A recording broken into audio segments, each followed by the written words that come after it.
Alhamdulillahirrahmanirrahim. Assalatu wassalamu ala asrofil anbiya wal mursalin sayyidina Muhammadin wa ala alihi washabihi ajmain. Amma ba'du.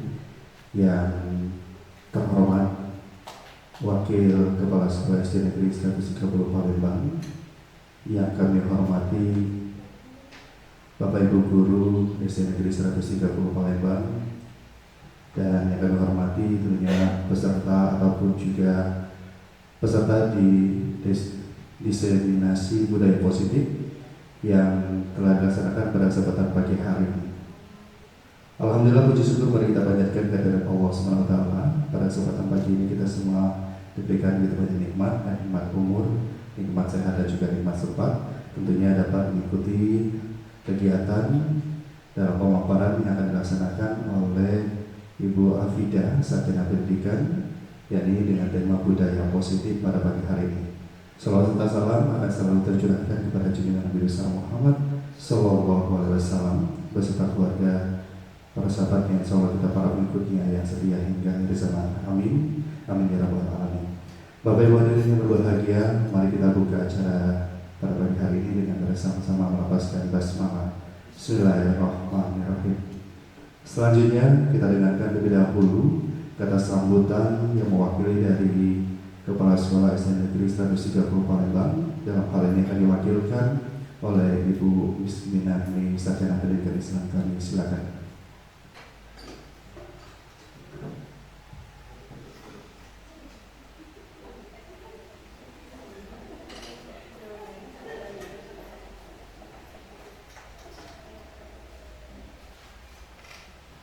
Assalamualaikum warahmatullahi wabarakatuh. Puji syukur kehadirat Allah Subhanahu wa taala, yang mana pada kesempatan ini kita dapat berkumpul di ruangan yang sangat sederhana ini dalam rangka mengikuti paparan dari Ibu Afidah tentang budaya positif. Salawat dan salam kita sampaikan kepada junjungan besar Nabi Muhammad SAW yang syafaatnya kita tunggu-tunggu di akhir akhirat nanti. Bapak-bapak dan ibu-ibu yang saya hormati, alhamdulillah pada hari ini kita dapat menghadiri paparan yang akan disampaikan oleh Ibu Afidah tentang budaya positif yang ada di sekolah kita ini. Pada kesempatan ini kami mewakili dari Kepala Sekolah SD Negeri 130 Palembang mengucapkan rasa syukur yang tak terhingga karena di SD Negeri kita ini ada 5 orang untuk tahun ini sebagai calon guru penggerak angkatan ke-10. Mudah-mudahan kelima ibu-ibu kita ini nantinya akan menjadi langkah awal bagi kita untuk memajukan SD Negeri 130 Palembang ini. Kemudian semoga ibu-ibu yang menjadi calon guru penggerak ini dapat mengajak atau dapat membimbing guru-guru yang lainnya untuk melaksanakan tugas sesuai dengan kewajiban kita. Semoga supaya di SD 130 Palembang ini dapat lebih maju lagi dari yang kemarin. Alhamdulillah, kalau kami nilai SD negeri kita ini sudah banyak kemajuannya dari tahun-tahun kemarin. Hanya itu yang dapat kami sampaikan. Aplaus untuk Ibu Afidah dan keempat temannya yang kita doakan semoga mereka menjadi orang-orang yang sukses di kedepannya. Wassalamualaikum warahmatullahi wabarakatuh. Waalaikumsalam warahmatullahi wabarakatuh. Terima kasih. Tentunya yang sambutan disampaikan oleh Ibu Misminani, Sarjana Pendidikan Islam, mewakili dari Kepala Sekolah pada kesempatan pagi hari ini. Dan Bapak Ibu hadirin yang berbahagia, selanjutnya kita berdoa terlebih dahulu memohon kelancaran dan juga ridho dengan berlaksananya acara kita pada hari ini dengan budaya positif. Kami persilakan untuk memimpin doa kepada Bapak Yedi Hardiansyah.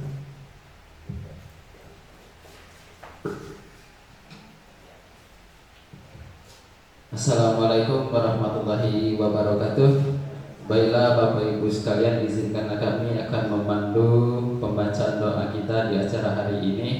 Alangkah lebih baiknya sebelum kita membaca doa, kita awali dulu dengan pembacaan suratul Fatihah. Qira'il Fatihah. Alhamdulillah.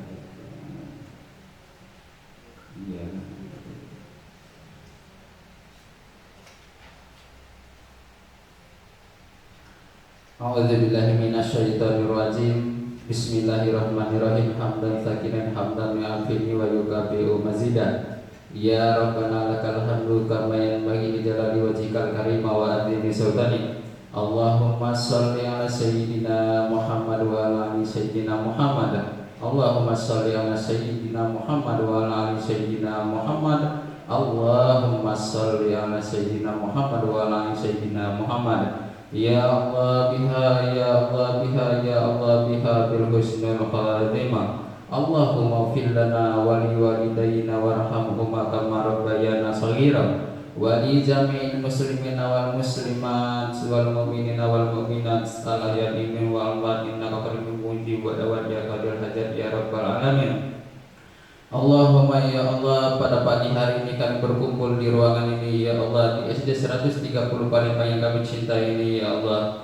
Kami mohon kepadamu ya Allah, di waktu pagi menjelang siang ini ya Allah, kami menadakan tangan untuk berdoa kepadamu ya Allah. Lancarkanlah segala niat kami ini ya Allah. Lancarkanlah hajat kami ini ya Allah. Lancarkanlah kegiatan kami ini ya Allah, yang insya Allah nanti akan dibahas oleh Ibu Afida SPD GR calon guru penggerak angkatan 10 ya Allah, dalam tema prestasi peserta di seminasi dan budaya positif. Kami mohon kepadamu ya Allah, lancarkanlah kegiatan kami ini ya Allah. Tidak ada halangan suatu apapun nanti ya Allah.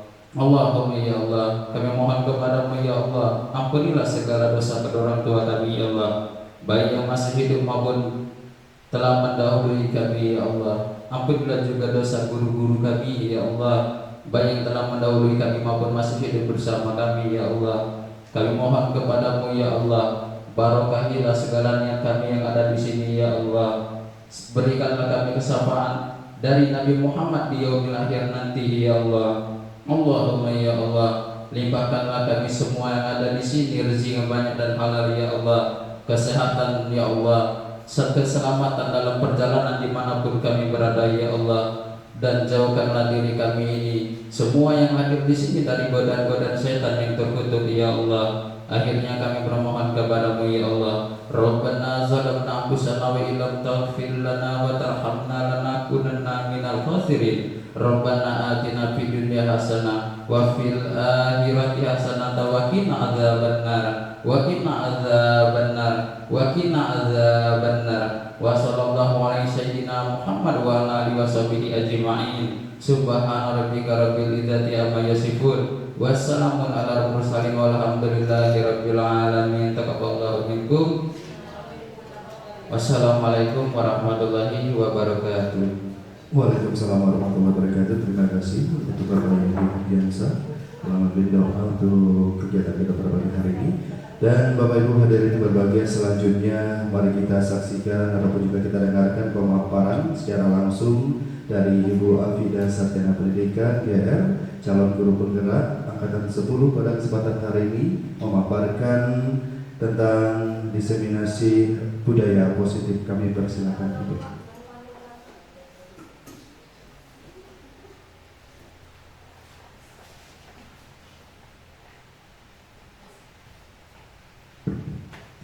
Bismillahirrahmanirrahim. Assalamualaikum warahmatullahi wabarakatuh. Selamat pagi. Biasanya kalau anak-anak tuh bilang selamat pagi, pagi. Tetap semangat. Nah, seperti itu. Coba kita ulang ya, Bu ya. Selamat pagi. Apa kabarnya hari ini?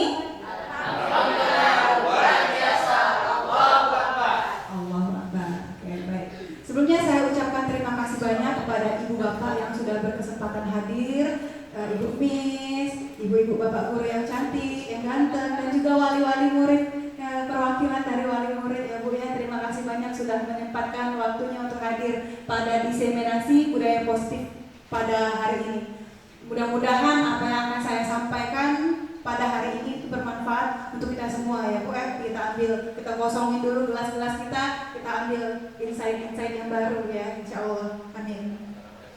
Baik Bu, hari ini temanya adalah diseminasi budaya positif. Nah, budaya positif. Berarti kita ambil yang positif-positifnya aja ya Bu ya, keluarin yang negatif-negatifnya. Nah, apa sih budaya positif itu? Sebelumnya ada yang tahu nggak Bu apa itu budaya positif?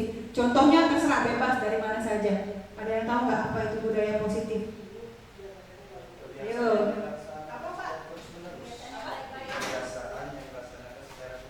Kebiasaan baik yang dilaksanakan secara terus-menerus. Weh, keren. Tepuk tangan dong Pak Jack enaknya. Ya, benar. Jadi budaya positif itu secara umum itu adalah budaya kebaikan ya, yang dilaksanakan secara terus-menerus ya Pak Jack ya. Benar sekali. Nah, kalau itu coba saya mau tanya dulu. Yang pertama, apakah Bapak Ibu setuju bila satu, pemberian hukuman dapat mendisiplinkan siswa? Setuju nggak? Yang setuju angkat tangan. Yang setuju, pemberian hukuman dapat mendisiplinkan siswa. Nggak apa-apa Bu, angkat tangan aja sesuai dengan diri kita. Oke, ada 1, 2, 3 orang. Yang kedua, pemberian hadiah meningkatkan prestasi siswa. Nah ini Bapak Ibu atau orang tua yang suka kasih anak hadiah, kalau ranking 1 nilainya 90, Ibu kasih hadiah. Atau kau maju ke depan, Ibu kasih bintang. Siapa yang baca itu angkat tangan? Adakah? Boleh, banyak ya lumayan. Yang ketiga, guru harus mampu memberikan solusi untuk setiap siswa yang bermasalah. Setuju? Oke, ada yang setuju, banyak ya, sangat setuju. Oke. Nah, kita akan bahas ini Bapak Ibu ya.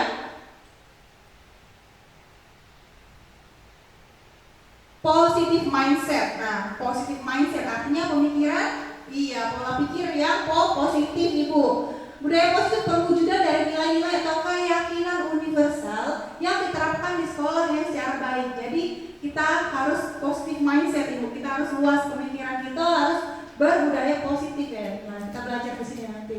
Nah, apa aja yang akan kita pelajari? Konsep-konsep inti untuk menciptakan budaya positif. Nah, kalau sudah tahu kita bagaimana budaya positif itu bagaimana, ya kan? Sudah tahu apanya, sudah tahu sekarang bagaimana. Bagaimana dan apa yang akan kita tanamkan untuk menciptakan budaya positif di sekolah itu. Yang pertama disiplin positif. Yang kedua motivasi perilaku manusia, keyakinan kelas atau sekolah. Boleh juga nanti keyakinan di rumah Ibu ya, berbagi Ibu Bapak wali murid. Kemudian kebutuhan dasar manusia, posisi kontrol seorang guru dan segitiga restitusi. Sudah ada yang pernah dengar belum ini? Atau baru dengar kali ini? Restitusi ada yang baru dengar ya? Oke.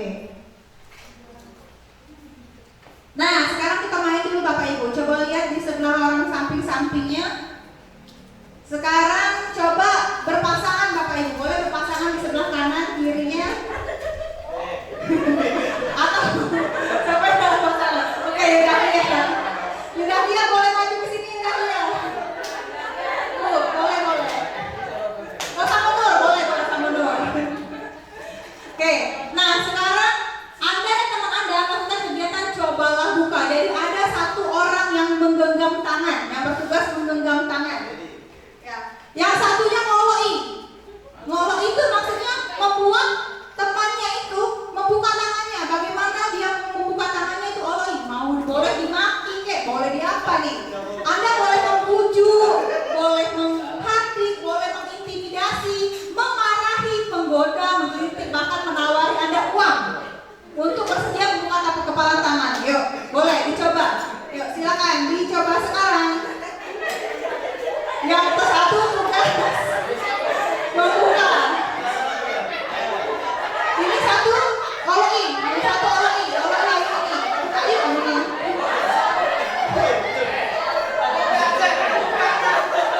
Oloi, silakan Bu.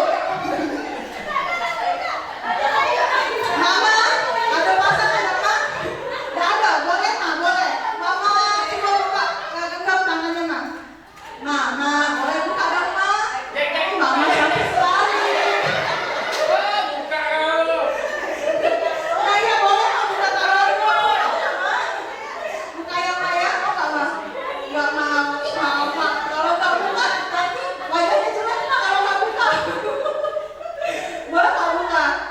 Nggak mau, ya udah aku kampung. Iya. Oke, tepuk tangan kita semua.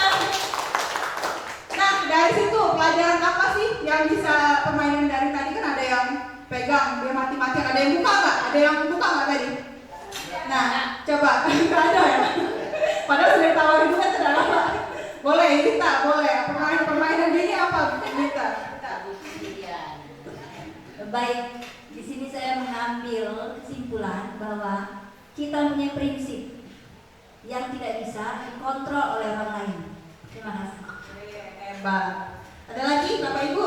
Teguh pendirian. Cak Rani tadi yang ibu kelip-kelip ibu pegang-pegang tangannya masih ada, berarti dia teguh pendirian. Bagus, benar sekali Bu. Jadi dari permainan itu Bu, kita bisa lihat Bu. Jadi yang punya kontrol atas diri kita sendiri itu siapa Bu? Diri kita sendiri ya Bu. Yang orang tadi ada orang yang menghardik, ada yang ngatain, ada yang ngoloin, bahkan ada yang kasih ruang. Kalau diri kita nggak mau, gimana? Nggak mau kan? Akan tetap ditutup. Kecuali kalau ada misalkan kesempatan apa kita mau buka. Nah, yang mau kita buka pun itu karena keinginan kita sendiri kan? Ya kan? Orang lain mau ngoloin seperti apapun, ya tetap tidak bisa kalau diri kita tidak bisa. Ya, dari sini bisa kita simpulkan seperti itu. Pergeseran paradigma teori kontrol. Nah, Bu, ini ada pergeseran teori kontrol. Kalau dulu kan Bapak Ibu pasti pernah kan merasain sekolah itu selalu kita dikontrol. Jangankan guru, orang tua pun kadang kan suka kontrol ya, Bapak Ibu. Masih suka kontrol anaknya ya. Nah, jadi di sini kebanyakan dulu itu hanya ilusi Bapak Ibu. Jadi cuma ilusi aja, nggak nyata alias ya. Jadi ilusi guru mengontrol murid. Nah, kebanyakan guru mengontrol murid. Bahwa semua penguatan positif efektif dan bermanfaat. Jadi pemberian hadiah, pujian, segala macam itu efektif. Nah, ya. Jadi itu hanya ilusi sebenarnya. Yang kata kita, bisa Pak dikasih hadiah, anak-anak semangat. Ternyata itu hanya ilusi Bapak Ibu ya.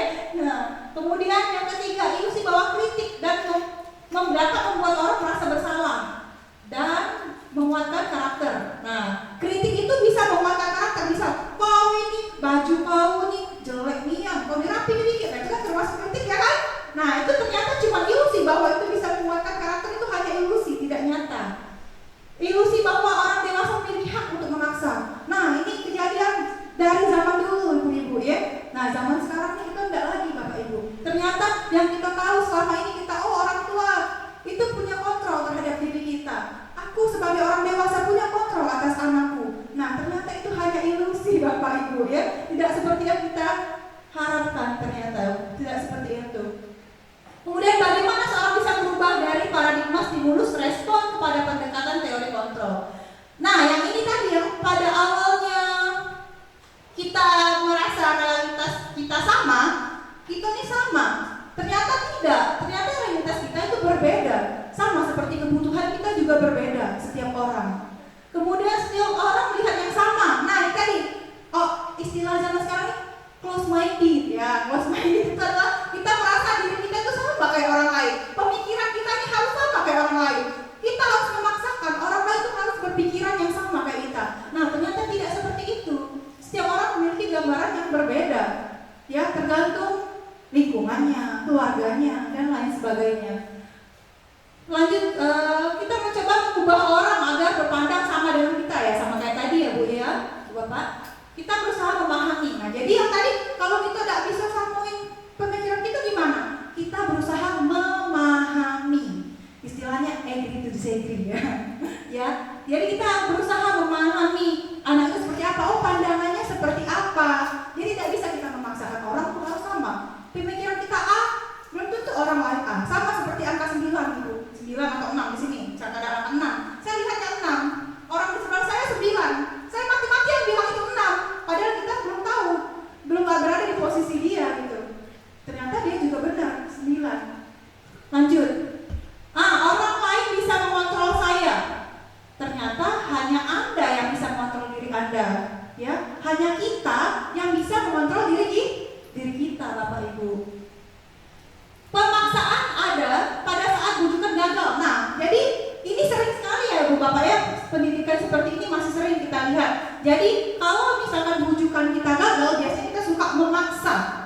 Nah, jadi bagaimana dong kalau tidak memaksa? Ya, ini gantinya kolaborasi dan konsensus menciptakan pilihan-pilihan baru.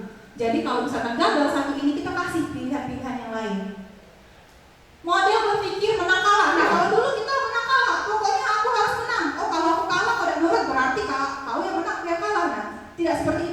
Bapak-bapak. Sekarang kita berpikir dengan cara menang-menang, win-win solution. Bagaimana saya menang, kamu juga menang. Saya bahagia, kamu juga bahagia, seperti itu. Nah, kemudian disiplin positif. Bagaimana sih kita dalam menerapkan disiplin positif? Nah, disiplin positif itu apa, Bapak Ibu? Boleh minta tolong bacain, Bu? Oke. Disiplin positif. Apa itu disiplin positif? Ya, disiplin positif merupakan salah satu cara penerapan disiplin yang bertujuan untuk menumbuhkan kesadaran serta memberdayakan anak untuk melakukan sesuatu tanpa sokongan, ancaman maupun hukuman. Terima kasih, Bu. Ya, kata kuncinya adalah menumbuhkan kesadaran, Bapak Ibu. Kalau selama ini kan dia pengennya dipaksa, pengennya dioloi. Nah, sekarang kita bagaimana menumbuhkan kesadaran sendiri-sendiri, ya, menumbuhkan kesadaran pada anak supaya nanti anak itu tanpa kita melakukan sogokan, tanpa kita melakukan ancaman, tanpa kita melakukan hukuman, dia itu sadar sendiri untuk melaksanakan disiplin positif ini. Nah, ini ada nilai-nilai kebajikan. Sekarang ini lagi bukan musim sih, sudah ada dari dulu, Bapak Ibu. Sudah ada sejak dulu Ki Hajar Dewantara. Hanya saja sekarang baru kita setelah lama merdeka baru kita keluarkan kembali. Kita buat lagi dari orang-orang hebat di depan ya, sudah pendidikan itu membuat profil pelajar Pancasila. Namanya keren sekali, profil pelajar Pancasila. Bagaimana anak-anak itu akan nilai-nilai kebajikan universalnya itu anak-anak bisa jadi mandiri, kemudian bernalar kritis, kreatif, bergotong royong, kebinekaan global, yang paling utama ini adalah beriman dan bertakwa kepada Tuhan Yang Maha Esa serta memiliki akhlak yang mulia. Nah, lengkap nggak Bapak Ibu ini? Lengkap kan? Nah, bismillah, semoga kita bisa menerapkan profil pelajar Pancasila ini kepada anak-anak kita, insya Allah. Kalau bisa sih sebenarnya, tapi kerjasama. Nah, motivasi perilaku manusia. Setiap orang pasti punya motivasi, sama seperti Bapak Ibu kesini ya kan? Motivasinya apa? Apakah dipaksa misalkan? Ya memang sih dipaksa. Ya ada sini yang dipaksa. Atau motivasi, coba kita tanya dulu wali murid dari Bapak Ibu. Wali murid, motivasi Ibu datang ke sini selain undangan apa, Bu? Boleh saya keluar perwakilan? Kenapa kok mau datang ke sini? Tahu lebih jelas. Biar tahu lebih jelas. Berarti motivasinya dari diri sendiri ya, Bu? Oh, good. Dari diri sendiri, bagus. Tepuk tangan dulu untuk wali murid kita. Di tengah kesibukan, urus anak, ya Bu ya, diceperin belum kelar, tapi mau menyempatkan diri untuk berbagi ilmu di sini ya Bu ya. Nah, benar Bu. Jadi kita punya banyak motivasi. Motivasi mengapa kita melakukan suatu hal itu? Yang pertama, menghindari ketidaknyamanan atau hukuman. Nah, anak-anak biasa kayak gitu. Dia, aku mau datang tepat waktu supaya tidak kena hukum. Nah, itu motivasi menghindari hukuman biasanya. Ada juga yang mendapatkan imbalan atau penghargaan. Nah, atau misalkan ada hadiah ke sini, siapa tahu aku dapat snack misalkan. misal. Atau kalau anak-anak ya, nanti aku dapat nilai bagus. Nah, itu motivasi mengharapkan imbalan dia. Boleh nggak kayak gitu? Boleh saja, boleh ya. Tapi tadi kita mau mengarahkan anak ke kesadaran diri tadi ya. Itu motivasi eksternal masih. Kemudian yang ketiga, menghargai diri dan menjadi yang mereka inginkan. Nah, jadi aku mau, sama seperti Ibu tadi ya, mau ke sini, aku mau tahu apa sih disiplin positif itu. Nah, itu termasuk Bu di sini. Menghargai diri sendiri dan menjadi biar aku tambah ilmu lagi, itu dari motivasinya dari diri sendiri. Jadi bukan dari orang lain. Nah, coba sebagai seorang guru, saat Anda hadir mengajar di kelas tepat waktu, motivasi apakah yang mendasari tindakan Anda? Nah, coba ibu-ibu, misalkan siapa yang Bu Indah, coba Ibu Indah datang tepat waktu, kan ya kan? Nah, kenapa Ibu Indah itu datang tepat waktu? Ya, terima kasih. Ya kadang tepat waktu, kadang juga tidak tepat waktu ya Ibu Abida ya. Ketika saya melakukan sesuatu hal tepat waktu itu mungkin karena walaupun tepat waktu atau tidak tepat waktu itu dari diri saya sendiri. Jadi mungkin ketika kayak saya tepat waktu ada hal-hal yang tidak perlu saya kerjakan terlebih dahulu, jadi saya bisa tepat waktu datang ke sekolah. Tapi jika saya datang tidak tepat waktu itu mungkin ada hal yang memang membuat saya tertunda untuk segera datang ke sekolah. Mungkin itu saja, terima kasih. Luar biasa. Ya, jadi intinya motivasi dari diri sendiri Bapak Ibu ya. Jadi bukan karena aku takut kena hukum kepala sekolah, aku takut aku nggak dapat gaji, misalnya dipotong gajinya, bukan seperti itu. Jadi motivasinya dari diri sendiri. Nah sama seperti anak murid, kita mau menanamkan mengapa anak murid ini mau ke sekolah tepat waktu. Yang tadi kita geser, yang tadi karena dapat hukuman, karena dapat hadiah, itu geser menjadi motivasi intrinsik atau dari diri sendiri, kesadaran istilahnya. Nah ada kasus yang kedua, bila di sekolah Anda tidak ada peraturan yang mengharuskan guru datang tepat waktu dan tidak ada surat teguran bagi guru yang datang terlambat dan tidak ada atasan yang memuji Anda, apakah Anda akan tetap datang tepat waktu untuk mengajar murid-murid Anda? Kira-kira jawaban dari Bu Sari deh. Bagaimana Bu Sari? Baik, terima kasih Bu Alvinda ya. Walaupun tidak ada peraturan dan tidak ada teguran atau hukuman dalam kedisiplinan, saya akan tetap datang tepat waktu karena itulah bentuk tanggung jawab saya terhadap kedisiplinan. Terima kasih. Luar biasa guru-guru SD 130. Coba kita yel-yel dulu ya, 130. Jaya, hebat, merdeka ya. Jaya, hebat, merdeka, luar biasa. Jaya, hebat, merdeka ya. Siap ya? SD 130. Jaya, hebat, merdeka. Merdeka belajar ya kita. Oke, dari sini lanjut ke kasus. Menurut Anda dari ketiga jenis motivasi tadi, motivasi mana yang saat ini paling banyak mendasari perilaku murid-murid Anda di sekolah? Nah, coba kita lihat lagi yang tadi ya. Nah, yang paling mana Bapak Ibu yang paling sering? Coba yang paling sering menghindari hukuman atau ketidaknyamanan, ada nggak anak-anaknya? Ya, paling sering. Terus mendapat imbauan atau penghargaan, ada nggak anak-anaknya? Ada. Menghargai diri dan menjadi orang yang mereka inginkan, ada nggak? Ada juga. Tapi presentasinya sedikit. Yang paling banyak di antara tiga ini yang mana Bapak Ibu? Ya, coba angkat tangannya. Yang satu pilih satu ini. Nah, 1, 2, 3. Kalau 1 ini, 2 ini, 3 ini. Yuk, kita bareng-bareng ya angkat tangannya. Yang mana yang paling banyak? Boleh yang anaknya tadi ya, punya anak. Yang ini atau ini yang Bapak guru, Bapak Ibu gurunya boleh dilihat. Oke. Dalam hitungan ketiga kita angkat tangan bersama-sama. 1, 2, 3. Nah, ya, sama 1 dan 2. Benar, jadi hanya itu 1 dan 2. Menghindari ketidaknyamanan hukuman dan mendapatkan imbalan atau penghargaan ya. Ini yang sering anak-anak kita. Nah, kita akan geser Bapak Ibu.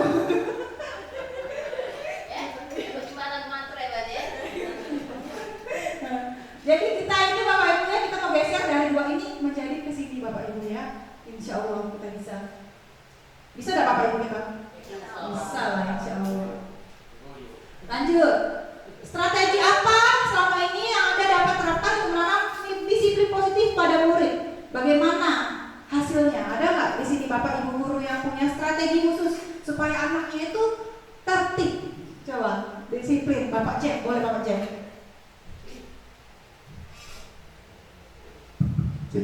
Oke, ini memang pernah terjadi di kelas saya. Ada satu anak lelaki itu waktu pertama saya masuk ke kelas 5C, anak itu mungkin ada semacam kenakalannya yang lebih ya.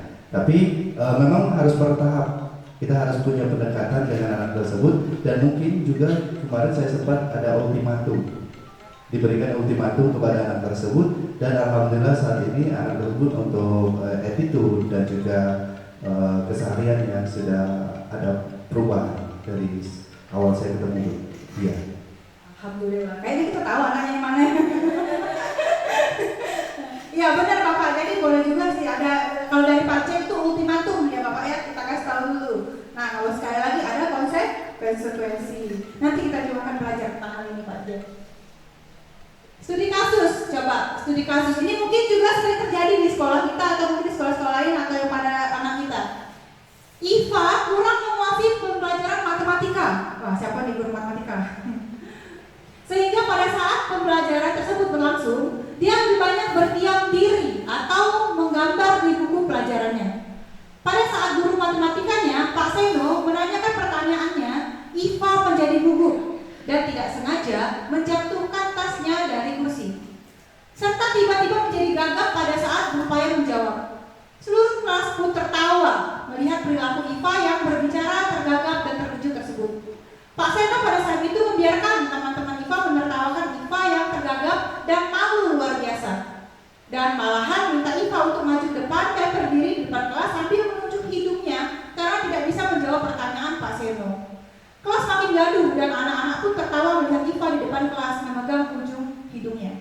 Mungkin dari Bapak Ibu ada yang pernah merasakan nggak jadi IVA waktu di sekolah? Atau mungkin anaknya ada apa? Mungkin Bapak Ibu yang pernah melakukan ini seperti Pak Seno, ada nggak? Angkat tangan kalau ada. Nggak ada ya, bagus, alhamdulillah. Nah, apakah Anda setuju dengan tindakan Pak Seno? Mengapa? Coba Bu Septi, pengen tahu deh pendapat Ibu Septi. Ibu Septi setuju nggak ya apa yang dilaksanakan oleh Pak Seno? Setuju atau tidak? Ini balik lagi setuju tidak setuju, sebenarnya melihat dari diri sendiri dulu ya, dari diri sendiri dulu yang ingin belajar sungguh-sungguh.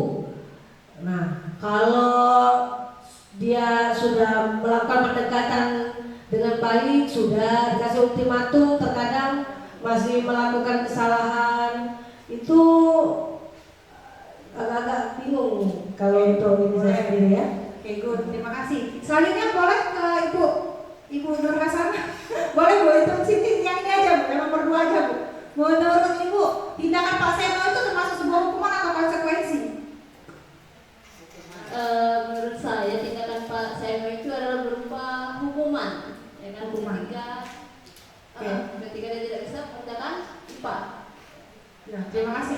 Matematika. Iya benar, yang dilakukan oleh Pak Seno ini adalah hukuman. Kenapa hukuman? Karena membuat malu, terus anak si Iva jadi trauma. Bukannya Iva mau belajar, malah nanti Iva jadi takut pelajaran matematika, dan akhirnya dia tidak bisa ya untuk melanjutkan pembelajaran Pak Seno karena sudah tahu, termasuk kelas dia malu, dia ingat selalu apa yang dilakukan oleh Pak Seno. Nah ini ya Bu ya, hukuman dan konsekuensi restitusi. Ini tidak usah saya baca ya, nanti kita bahas sama-sama panjang. Konsekuensi atau hukuman? Nah coba, ini konsekuensi, 1 konsekuensi, 2 hukuman. Ya kita jawab bersama-sama ya Bu ya. 1 konsekuensi, 2 hukuman. 1. Mencatat 100 kali dalam buku kalimat saya tidak akan terlambat lagi karena terlambat ke sekolah. Itu hukuman atau konsekuensi Bapak Ibu? Coba angkat tangannya. Hukuman atau konsekuensi? Hukuman, oke boleh. Yang kedua, lari mengelilingi lapangan basket 2 kali karena terlambat hadir di sekolah. Hukuman atau konsekuensi? Boleh. Yang ketiga, membersihkan coretan yang dibuatnya di meja tulis. Hukuman atau konsekuensi? Konsekuensi ya.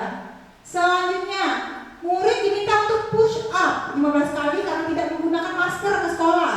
Hukuman atau konsekuensi? Hukuman. Selanjutnya, berdiri di depan kelas sambil mengangkat kaki 1 karena tidak bisa menjawab pertanyaan. Itu hukuman atau konsekuensi? Ada yang konsekuensi, ada yang hukuman. Oke. Selanjutnya, membersihkan WC karena merusak pensil teman. Itu hukuman atau konsekuensi? Hukuman. Dan terakhir, lari keliling lapangan karena terlambat 10 menit saat pelajaran PJOK. Hukuman atau konsekuensi? Hukuman atau konsekuensi?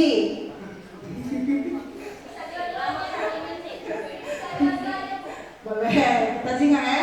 Kira-kira. Nah, yang pertama tadi itu adalah konsekuensi Bapak Ibu. Ya, konsekuensi mencatat tidak akan terlambat lagi. Itu bentuk konsekuensi. Ini sepakatan, ya, kesepakatan. Kemudian lari mengelilingi lapangan basket itu bentuk hukuman karena membuat capek, kemudian buat malu. Ketiga, membersihkan coretan, konsekuensi, benar.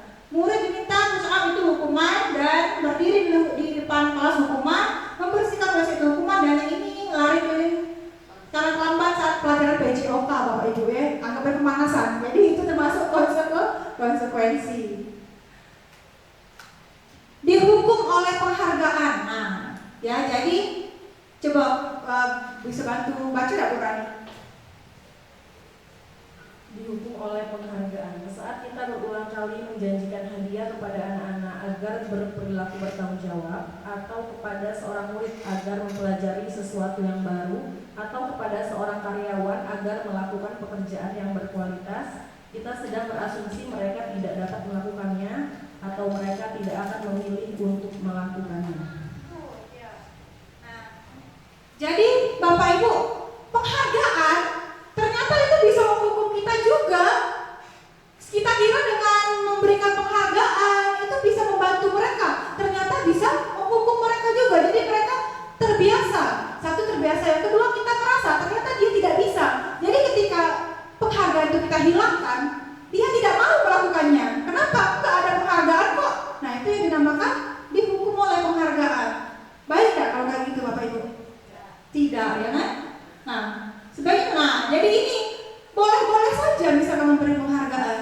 Nah, boleh-boleh saja. Tapi apa konsekuensinya? Konsekuensinya yang kalau terlalu sering memberikan penghargaan, ya, pengaruhnya jangka pendek. Jangka pendek itu dia hanya mau ketika diberi ada hadiah. Ketika tidak ada hadiah, dan tidak mungkin lagi kita kasih hadiah anak terus. Anak, kamu sudah baik, ya, sudah datang tepat waktu. Nih pensil untuk kamu. Rugi kalau kita setiap hari kayak gitu, ya enggak? Nah, makanya ini jangka pendek, bukan jangka panjang. Kemudian penghargaan tidak efektif, bisa merusak hubungan. Nah, kenapa nggak bisa? Ya, kalau kita tidak memberikan apa yang dia kasih, dia akhirnya membenci kita, merusak dong hubungan kita, ya kan? Akhirnya, ibu itu janji-janji deh kasih aku pena, nggak dikasih aku pena. Nah, itu bisa rusak hubungan kita. Kemudian penghargaan mengurangi ketepatan.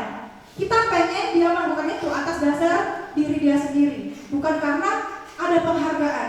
Tapi dia sadar bahwa dia harus melakukan itu, bukan karena ada penghargaan.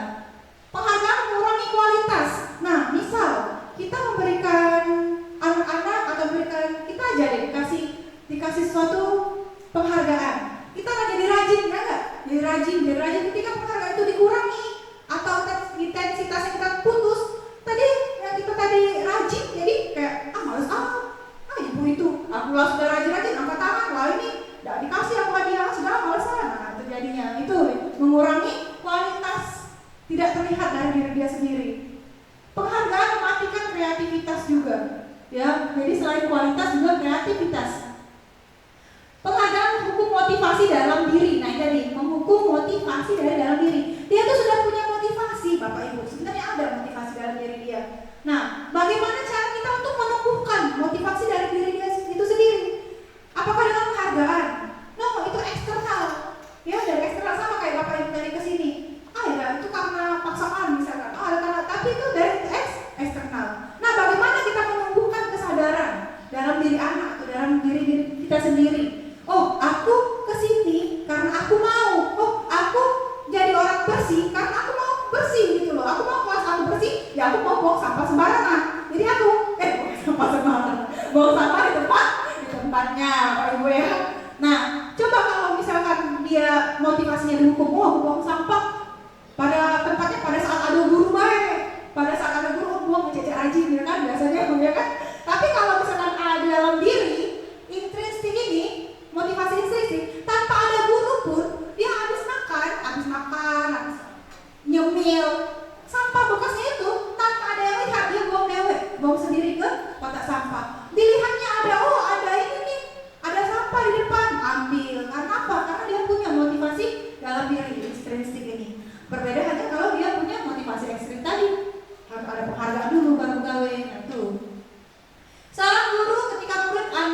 melakukan kesalahan tindakan mana yang Anda akan lakukan? Nah, coba Bu, Bapak Ibu. Yang pertama menunjukkan kesalahannya dan memintanya melihat kesalahannya baik-baik. Benar nggak Bapak Ibu? Kemudian mengatakan kamu seharusnya tahu bagaimana kamu harus bertindak. Nah, benar nggak kayak gitu kira-kira? Pernah nggak kita kayak gini? Kemudian mengingat murid Anda akan kesalahan yang sama di waktu sebelumnya. Kau dulu waktu itu cek ini juga loh, cek ini lagi kau ini. Nah, itu biasa kayak itu ya. Kemudian bertanya padanya, kenapa kamu melakukan sesuatu yang tidak seharusnya kamu lakukan? Nah, ini ada nggak yang seperti ini? Ada ya. Atau yang terakhir mengkritik dan mendiamkannya. Nah, silent treatment. Siapa di sini Bapak Ibu yang suka silent treatment? Udah yang silent treatment itu ya. Ternyata bukan cuma sama suami atau pasangan saja, sama anak juga kita kadang silent treatment. Kita gimana kalau Bapak kalau kita di silent treatment sakit ya, apalagi anak-anak. Nah, terus tadi ada yang namanya hukuman nggak boleh. Terus konsekuensi bagus nggak? Bagus juga, tapi masih ada kekurangannya. Terus solusinya gimana? Nggak boleh hukuman, nggak boleh apa tadi namanya konsekuensi. Nah, itu ada solusi lagi namanya restitusi. Nah, restitusi itu apa? Pernah ada yang dengar nggak restitusi itu apa? Ada yang tahu nggak restitusi? Nah, ini restitusi diri adalah cara paling baik dalam restitusi diri murid belajar untuk mengubah kebiasaan dari kecenderungan untuk mengomentari orang lain. Nah, Bapak Ibu biasanya anak-anak kita kan galak, oh gitu nah Bu, si Reza nah Bu, dia buang sampah masing-masing. Nah, biasa kayak gitu kan, dia melihat kesalahan orang lain menjadi mengomentari diri sendiri. Nah, sekarang kita ubah, restitusi ini mengubah Bapak Ibu ya. Tadi kita fokusnya ke orang lain, kesalahan orang lain menjadi berfokus pada diri sendiri. Kayak, oh aku ini sudah datang tepat waktu belum ya? Aku ini sudah menjaga kebersihan kelas aku belum ya? Nah dia jadi diri dia sendiri. Motivasinya ke diri dia sendiri, bukan ke orang lain, bukan melihat orang lain. Kadang Bapak Ibu kita sudah dewasa nih, kadang masih nanti ngoin kesalahan orang lain nih. Wah, kau ini itu tawa sih ini datang ke apa misalnya, itu tawa, nggak masa lakinya ini. Nah, itu jangan Bapak Ibu. Kita lihat ke diri kita sendiri Bapak Ibu ya. Nah, kalaupun ada yang seperti itu paling kita doakan atau kita ingatkan ya. Nah, kemudian William Glasser menyatakan orang yang bahagia akan mengevaluasi diri sendiri. Nah, jadi orang yang bahagia akan mengevaluasi diri sendiri. Orang yang tidak bahagia akan mengevaluasi orang lain. Nah, sama seperti kita sebagai seorang guru Bapak Ibu ya. Kita mengevaluasi anak kita. Anak, kau tuh cek ini, anak kau tuh cek ini. Nah, sekarang kita ubah. Bagaimana supaya anak ini mengevaluasi dirinya sendiri. Jadi bukan kita mengevaluasi anak, tapi anak mengevaluasi dirinya sendiri, tapi kita bantu. Kita sebagai fasilitator yang membantu anak itu mengevaluasi. Kamu benar nggak apa yang kamu lakuin ini? Nah, nanti kita pelajari di segitiga restitusi setelah ini.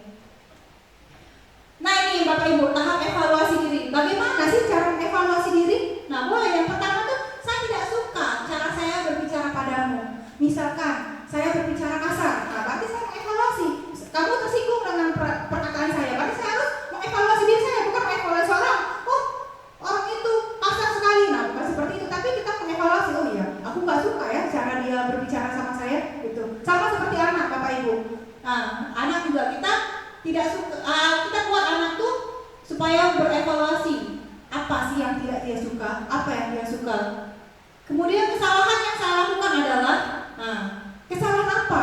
Dia jadi menyadari kesalahan apa yang dia lakukan. Misalkan disuruh cuci piring, misalkan Hairul Fajri, misalkan disuruh cuci piring dia tidak mau. Nah, jadi kita buat Bapak Ibu, kita buat si beliau ini, dia ini menyadari apa yang dia suka, tidak suka, mengapa dia tidak mau. Kemudian kesalahannya apa yang dia lakukan itu. Terus besoknya atau nanti kamu akan melakukan apa? Akan melakukan apa? Boleh dengan menyampaikan informasi yang dibutuhkan, cara berbicara dengan lambat, misalkan ya, kalau misalkan dia tadi berbicara dengan kasar ya. Nah, ini nanti ada kita bahas lagi. Nah, terus apa bedanya antara hukuman, konsekuensi dan restitusi ini? Seperti kita tahu Bapak Ibu ya, hukuman itu tidak terencana. Kadang-kadang kita secara otodidak bersifat hanya satu arah, cuma kita yang mau menghukum dia. Dia belum tentu mau dihukum, dia kan tahu pokoknya mainnya tebeng gitu hukumannya, atau kau cuci piring, atau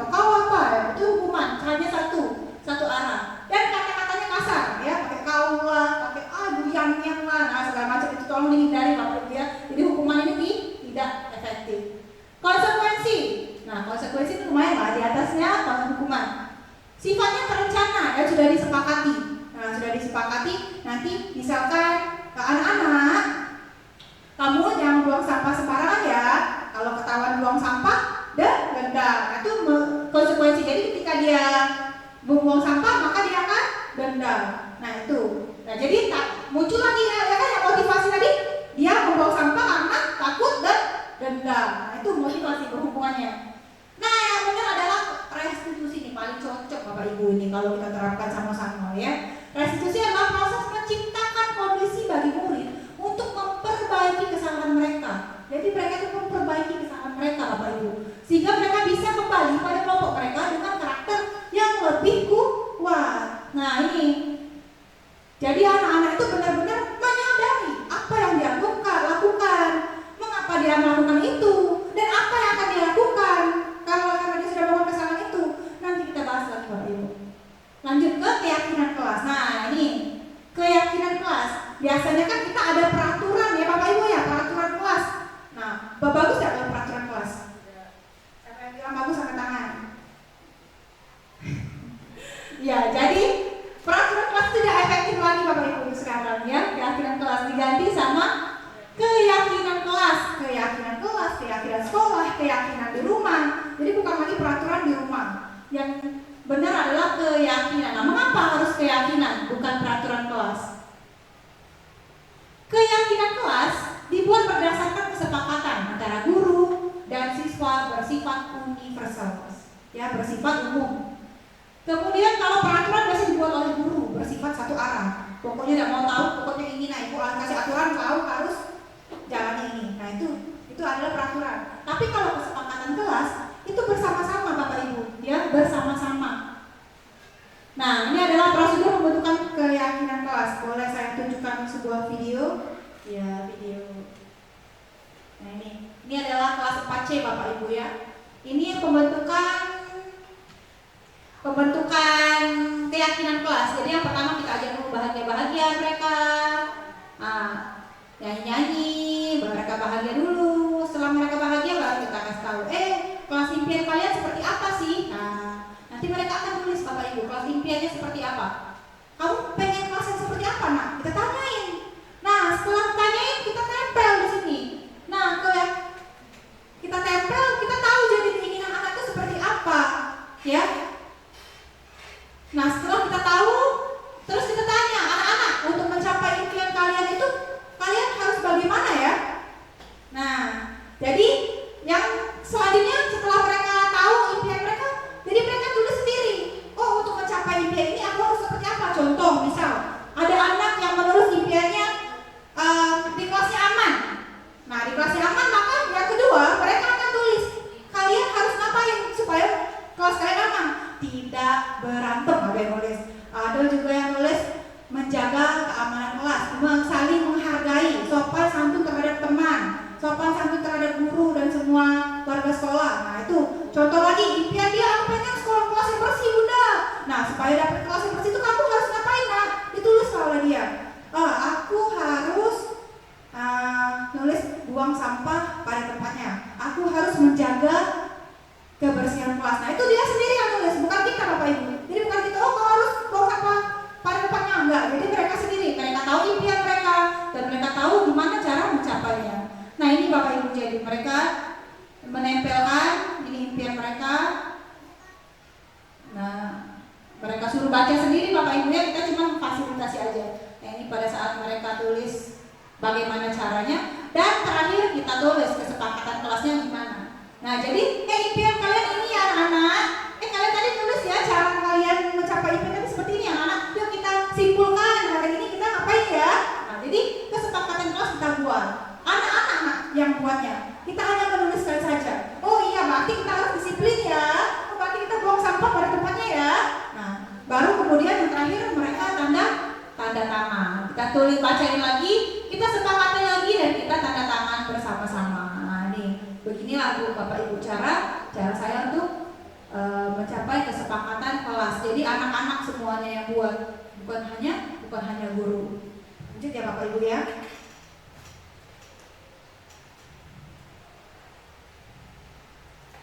Nah sekarang manusia.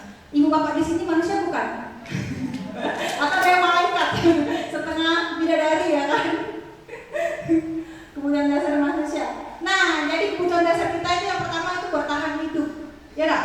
Kita bertahan hidup, kita begawe untuk apa Bapak Ibu? Bertahan hidup ya enggak? Dengan dunia yang gonjang-ganjing ini kita berusaha untuk mempertahankan bagaimana kita hidup. Yang kedua, kita butuh kasih sayang dan rasa diterima. Butuh enggak kasih sayang Bapak Ibu? Siapa yang enggak butuh angkat tangan? Butuh galau ya. Kasih sayang ini bukan hanya dari pasangan Bapak Ibu, dari orang tua, dari guru, dari semua lingkungan pertemanan ya. Yang ketiga, penguasaan. Nah, manusia ini punya kebutuhan dasar ingin berkuasa, penguasaan. Termasuk walaupun tidak berkuasa secara bebas, tapi dia berkuasa atas dirinya sendiri, ya. Terus yang keempat, kebebasan, dan yang kelima, kesenangan. Inilah kebutuhan dasar kita, Bapak Ibu. Ada ini poin dari Bapak saya. Nah, kasus yang pertama, coba kita lihat, Bapak Ibu, ini cinta dan kasih sayang ya. 1, 2, 3, dan 4 ya Bapak Ibu ya. 1, 2, dan 3 dapat kita jawab bersama-sama Bapak Ibu ya. Angkat tangannya tinggi-tinggi, dan Bapak Ibu diwangi semua di sini ya. Yang pertama, kasus pertama, Bimo, seorang anak TKB, selalu berlari keluar kelas menuju jalan raya di depan sekolahnya yang ramai dengan kendaraan. Tingkahnya membuat guru Bu Ani bingung dan seringkali lari mengejarnya. Ada beberapa kemungkinan jawaban yang diberikan Bimo. Nah, Bimo ini jawab ini, aku senang main kejar-kejaran dengan ibu guru, seru. Nah, kira-kira kebutuhan apa Bapak Ibu itu yang didapatkan oleh Bimo ini? Cinta dan kasih sayang, penguasaan, kesenangan, atau kebebasan? Yuk angkat tangannya, yang mana? 1, 2, 3, atau 4? Kebebasan. Oke, ada yang boleh kebebasan. Ada lagi? Yang 3, kesenangan. Oke. 1, cinta dan kasih sayang. Oke. Aku senang main kejar-kejaran dengan ibu guru. Itu adalah rasa senang Bapak Ibu. Dia senang, ya. Nah, lagi-lagi. Lanjut. Kasus 2 Bapak Ibu. Dinda. Nah, Dinda ya. Dinda seorang anak kelas 3 SD. Siapa sini ngajar kelas 3 SD dulu?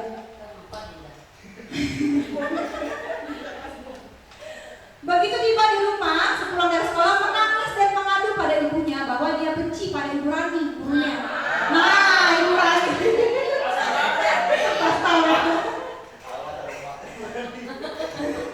Menurut Anda, kebutuhan apa yang berusaha dipenuhi oleh Dinda? Nah, jika jawaban seperti ini, ibu guru tidak menyapa aku hari ini, padahal aku pakai rambut baru. Apa? Yang bilang cinta dan kasih sayang ke tangan. Yang bilang penguasaan angkat tangan, kesenangan angkat tangan, kebebasan angkat tangan. Iya Bapak Ibu, jadi cinta dan kasih pengen diperhatikan ternyata ya. Pengen diperhatikan. Nah, Bu Rani jangan lupa diperhatikan kalau memang jepit. Nah ini panjang, saya bacain aja. Ihsan, siswa kelas 10 SMA. Ia yang pendiam, jadi intinya dia itu pendiam Bapak Ibu, pendiam dan tidak dilihat oleh guru-gurunya. Tapi suatu saat Bapak Ibu guru ini pengen cari perwakilan untuk menjadi juara apa? Dari kancing hari ini sebentar. Oh debat. Ya jadi debat. Nah orang yang biasanya jadi peserta debat itu tidak masuk. Nah mau tidak mau cari pengganti lah. Nah dapatlah si Ihsan ini. Disuruhlah Ihsan ini. Nah setelah Ihsan disuruh ternyata Ihsan menang dia debat. Nah dari situ Ihsan berani, dia tidak lagi menjadi seorang pendiam, dia menjadi orang yang pede, dia banyak teman, dia berani berbicara. Nah dari kasus Ihsan ini kebutuhan dasar mana yang terpenuhi, akhirnya terpenuhi, yang membuat Ihsan berubah? Boleh Bu Miss? Penguasaan. Kenapa Pak Jack? Kenapa penguasaan Pak Jack? Boleh Pak Jack. Oke, mungkin selama ini dia punya bakat, tapi tidak punya kesempatan. Nah, setelah dia diberi kesempatan, maka bakat tadi mungkin bisa ditimbulkan atau didapatkan. Jadi penguasaan. Ya, benar Bapak Ibu ya. Jadi ini adalah penguasaan. Sama seperti kita Bapak Ibu. Kita biasanya kita tahu potensi dalam diri kita ya kan? Tapi kita hanya tidak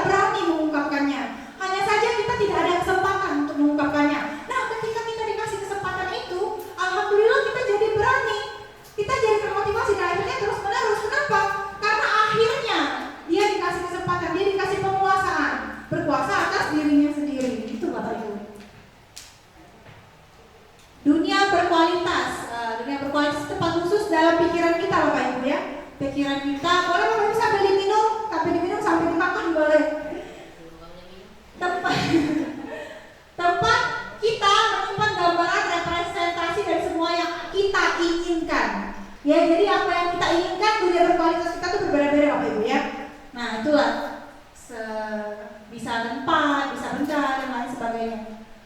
Dunia berkualitas. Nah, posisi kontrol seorang guru, posisi kontrol kita Bapak Ibu sebagai seorang guru. Jangan salah, ibu rumah tangga juga seorang guru ya kan? Lebih berat malah halnya apa? Boleh kita belajar bareng-bareng di sini. Posisi guru yang pertama itu penghukum. Yang kedua membuat rasa bersalah. Teman, pemantau dan manajer. Nah, seperti apa penghukum, seperti apa membuat rasa bersalah. Nih, ada videonya. Izin Bapak Ibu.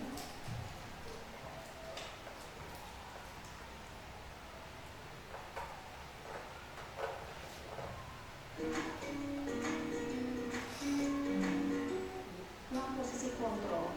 Nah ini. Selamat pagi, Bu. Nah, terlambat anak-anak. Selalu terlambat. Kamu deh, pasti terlambat. Wow. Maaf, Bu. Saya Apa coba? Alasan kamu apa lagi? Kapan sih kamu tidak terlambat?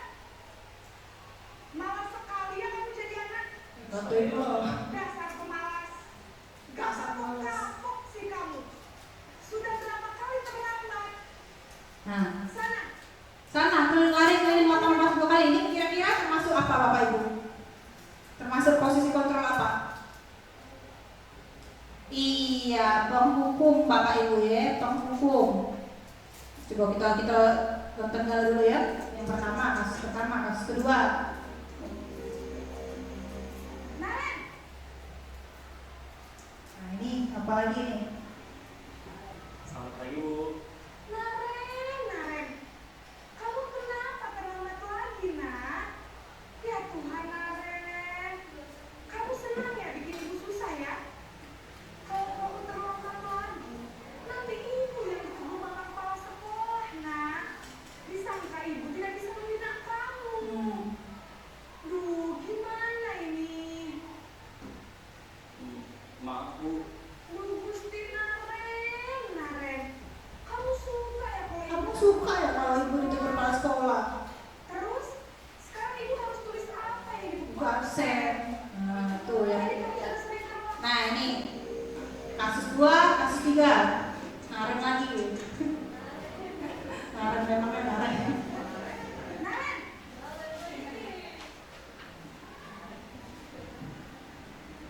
Selamat pagi, Bu. Wah, sudah jam berapa ini, nak? Lambat lagi ya, sayang. Iya, Bu. Habis ibu saya lupa bangunkan saya, Bu. Kamu malah menyalahkan ibu kamu. Kamu bukannya anak yang larinya paling kencang. Kok terlambat sih? Iya, Bu. Saya memang terlambat bangun tadi. Jadi, biarpun saya lari kencang, tetap nggak kekejar, Bu. Ya sudah sana. Nanti lain kali larinya lebih kencang lagi ya. Biar gak terlambat lagi. Bikin seneng ibu. Demi ibu. Bisa kan? Bisa lah, Bu. Ya sudah sana masuk kelas. Ibu beresin urusan absen kamu. Kamu ini Ada saja. Oke, nah selanjutnya Naren lagi. Kasus 1, 2, 3, 4. Naren.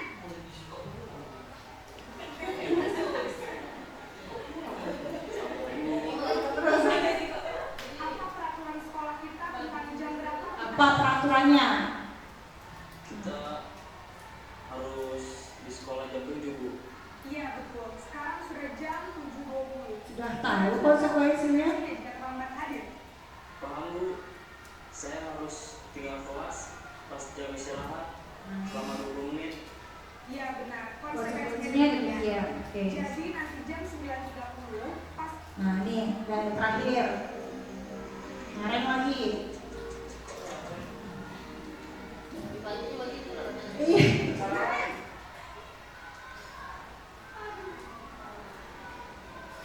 Selamat pagi, Bu. Selamat pagi Naren. Maaf, Bu. Saya terlambat.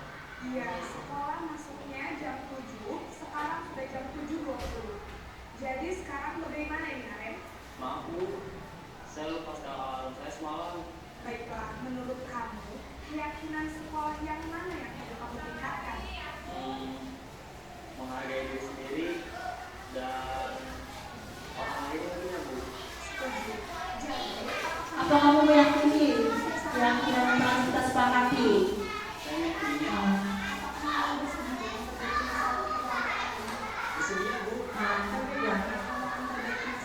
Bagaimana? Jadi Naren sendiri yang menentukan solusinya. Baik, kalau dari komentar di rumah, ada orang yang kira-kira bisa bantu menggunakannya? Ada Bu, apa saya? Kak Emma. Ada lagi selain Kak Emma? Selain Kak Emma, ada ibu saya. Baik, jadi yang mengingatkan Naren adalah Kak Emma dan ibu kalian. Kira-kira Kapan kamu akan memulainya? Setelah pulang sekolah, Nah, akan segera saya lakukan. jadi segera dilakukannya. jadi Naren Nah, betul. Nanti kita akan belajar lagi tentang ini Bapak Ibu ya. Selanjutnya penghukum. Nah, dari tadi contoh yang penghukum tadi yang Naren yang seperti apa Bapak Ibu? Yang Naren tadi hukum kalau nih malas nih ya, kalau nih segala macam. Nah, itu bantu posisi kontrol penghukum. Jadi ibu tadi sebagai penghukum. Dampaknya itu anak menjadi pendendam Bapak Ibu. Ya kalau kita sering-sering menghukum anak jadi dendam dan tidak menyukai guru atau muatan pembelajaran tersebut. Kenapa? Karena Bapak itu sering menghukum aku. Jadi dia males ya. Kemudian membuat merasa bersalah ya tadi. Aduh Naren, kamu mau ya lihat ibu seperti ini? Nah, atau aduh anak, capek melahirkan kau. Nah, itulah biasanya. Itu membuat orang merasa bersalah Bapak Ibu. Suaranya ampun, namun menyalahkan siswa. Guru menyatakan kesalahan pada siswa dan guru menderita, seolah-olah kita menderita gara-gara anak itu. Ya, manipulatif ini istilahnya Bapak Ibu ya. Dampaknya apa? Dampaknya membuat siswa merasa bersalah. Dia jadi rendah diri dan menarik diri Bapak Ibu. Kemudian teman, nah posisi teman boleh nggak? Sering pastikan kita sini sebagai posisi kontrol teman ya kan? Nah guru bersikap ramah, cenderung bersegera untuk menghangatkan suasana. Ternyata ini bagus juga nggak? Bagus, tapi ada dampaknya. Dampaknya ini mudah bergantung pada satu orang, membuat siswa tidak mandiri. Jadi hanya siswa itu hanya mau nurut sama satu guru itu aja, sama guru yang lain dia nggak mau. Nah itu akibat dari posisi teman, posisi kontrol teman. Pemantau ini dia yang tadi, kamu tahu peraturan sekolahnya apa? Nah itu sepertinya bagus Bapak Ibu ya, nanti nada bicara dan ekspresi data, identitasnya berhasil, pemantau tetap memantau ya. Tapi ada dampaknya, dia menghitung buat hadiah atau hukuman yang diberi tanpa melihat nilai kebajikannya. Dia tahu, oh aku salah sudah aku dihukum kayak itu, tapi dia nggak tahu nilainya apa, dia nggak tahu nilai sepenuhnya, dia tidak sepenuhnya mandiri. Nah itu akibat dari posisi pemantau tadi Bapak Ibu. Yang benar nih manajer. Nah manajer biasa kita di sini. Suaranya netral, tercipta identitas positif, berhasil mengucap pertanyaan bermakna, membantu siswa memecahkan masalah. Jadi hanya membantu siswa memecahkan masalah, bukan dia yang memecahkan masalah, ya. Jadi hanya membantu. Dampaknya apa? Dampaknya murid jadi mandiri, pede memecahkan masalah sendiri. Seperti itu Bapak Ibu. Bapak Ibu, dari sini ada mau tanya nggak Bapak Ibu? Nggak ada ya? Nggak ada. Nah ini segitiga restitusi. Ini materi terakhir. Nah segitiga restitusi itu seperti apa? Di awal tadi kan kita sudah bahas ya segitiga restitusi, cara untuk menyelesaikan masalah. Nah segitiga yang pertama itu menstabilkan identitas dulu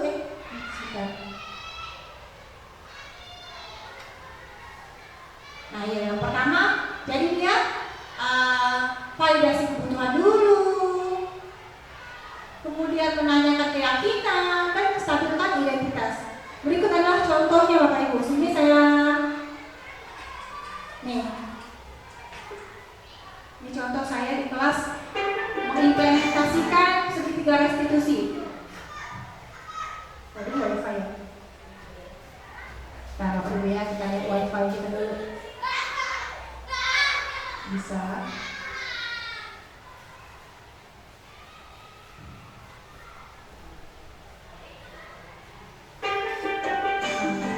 Anak-anak belajar.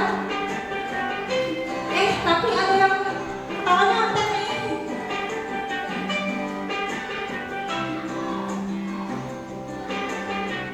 Ini hanya acting ya Bapak Ibu ya, hanya acting.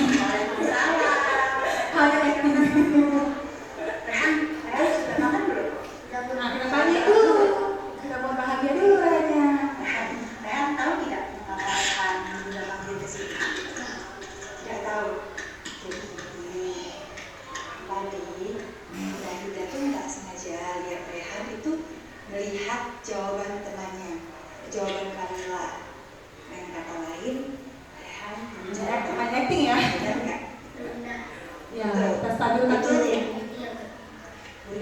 kejujuran Rehan. Tak hargai kejujuran dia. Jadi kalau Rehan tadi mencontek, ya. Tapi di sini Bunda mau tanya, mencontek itu perbuatan yang baik atau perbuatan yang buruk? Perbuatan tidak baik ya. Perbuatan tidak Dia baik. tahu. Bagus kalau Rehan tahu itu adalah perbuatan yang buruk. Tapi di sini Bunda bukan mau menyalahkan Rehan, bukan mau mencaci kesalahan Rehan. Nah, sebagai manusia kita pasti pernah melakukan kesalahan. Termasuk Bunda juga pasti pernah melakukan kesalahan. Karena kan kita namanya manusia ya. Manusia kan nggak luput dari salah ya. Nabi Adam aja manusia pertama aja pernah melakukan kesalahan, ya enggak? Kita akan bersama-sama Bersama-sama. solusi bagaimana solusi supaya Rehan ini Jadi solusi bukan hanya dari guru tapi juga sama-sama yang mencontek itu perbuatan yang iya, perbuatan yang buruk atau perbuatan yang salah. Bunda boleh tahu nggak Rehan itu mengapa tadi mencontek sama kita tanyakan kenapa alasan dia melakukan hal itu. Pasti ada alasannya. Rehan belajar nggak di rumah? Mengapa Rehan tidak belajar di rumah? Asik main ML. Tapi ada yang asik main HP. Tadi udah bilang kan kesalahan ya, tapi coba sekarang akibat dari Rehan. Tanyakan akibatnya. Akibat dari perbuatan kamu apa? Akibatnya Rehan tadi pas belajar di pas ulangan di kelas tadi gimana perasaan Rehan? Mencontek. Rehan bingung ya. Bingung ya. Akibatnya kamu bingung kan kalau kamu nggak belajar? Dia tahu. Kenapa bingung? Karena iya, karena Rehan tadi tidak belajar. Rehan ingat tidak keyakinan kelas yang kita buat pada saat awal masuk kelas 4? Ingat nggak? Ingat. Nah, kira-kira Kita ingatkan lagi keyakinan kelas apa yang kamu langgar? melanggar keyakinan kelas yang mana? Jujur dalam perilaku. Oh iya, jujur dalam bertindak. Kan itu keyakinan yang mereka buat ya kan? Nah, Tidak. itu ingatkan lagi kepada mereka. Juga kalau misalkan kejujuran itu sangat dibutuhkan dalam kita yakin. Kira-kira nih Rehan, tadi kan Rehan sudah tahu kesalahan Rehan di mana. Nah, apa yang akan Rehan lakukan agar Rehan itu tidak melakukan hal yang sama kayak kontek tadi? Rehan akan lebih giat belajar dan menjawab dengan semampunya. Iya, dan jangan lupa percaya sama Allah. Iya, percaya sama Allah karena kan Allah maha melihat ya nak ya. Memang orang-orang tidak melihat, tapi Allah maha melihat. Bagus sekali Rehan. Rehan sudah tahu, sudah menemukan solusi. Jadi dia menemukan solusinya sendiri Bapak Ibu. Kapan Rehan akan Tanyain melakukan? kapan? Tadi Rehan katakan doa. Mulai sekarang Bu, Mulai sekarang Pak Bus. Jadi mulai sekarang Rehan akan banyak belajar. Kurangin main FF-nya. Kemudian Serta berdoa kepada Allah. iya, dan jangan lupa tidak melakukan Contek iya, tidak melakukan contek. Dimulai dari sekarang. dari sekarang. Bagus sekali. Bunda tidak yakin Rehan akan menjadi anak yang soleh, anak yang pribadi yang menjadi lebih baik, jadi membanggakan semua orang, termasuk membanggakan Bunda Fida, membanggakan orang tua Rehan, ya. Gimana Rehan? Siap untuk jadi orang lebih baik? Siap Bun. Siap menjadi orang yang lebih jujur? Siap. Oke, tes dulu. Terima kasih Rehan. Sama-sama. Sampai jumpa.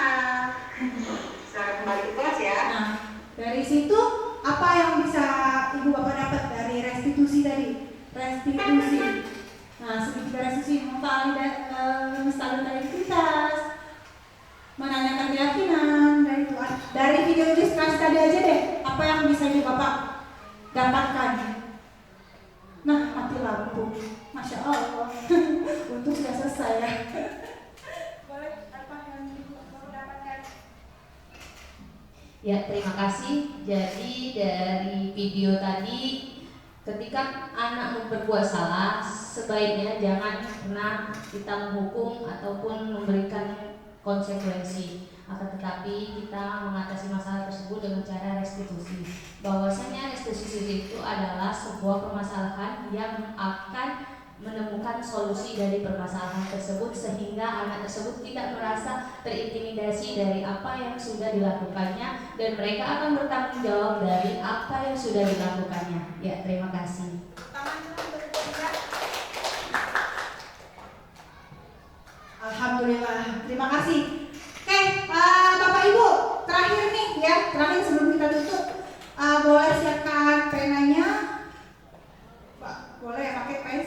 Bapak boleh ganti-gantian juga.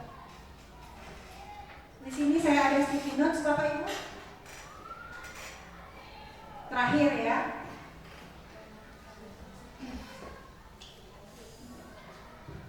Coba, tadi kan kita sudah membahas beberapa materi tentang disiplin positif atau budaya positif yang ada di sekolah ya Bapak Ibu ya. Sekarang pertanyaan saya, setelah pemaparan tadi atau setelah kita membahas materi tadi, apa tindakan Bapak Ibu yang akan Bapak Ibu lakukan ke depannya? Tindakan Bapak Ibu ke depannya akan seperti apa setelah mengikuti kegiatan ini?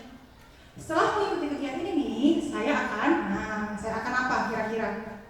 Bebas Bapak Ibu. Setelah mengikuti kegiatan ini, saya akan apa ya?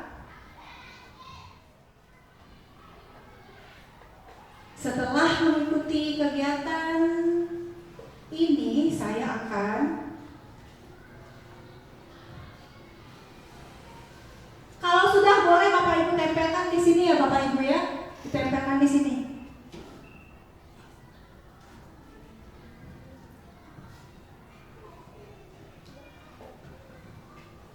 Karena saya akan menjadi guru yang menciptakan budaya positif, saya akan mengimplementasikan segitiga restitusi, atau saya akan menjadi orang tua yang sebagai seorang manajer.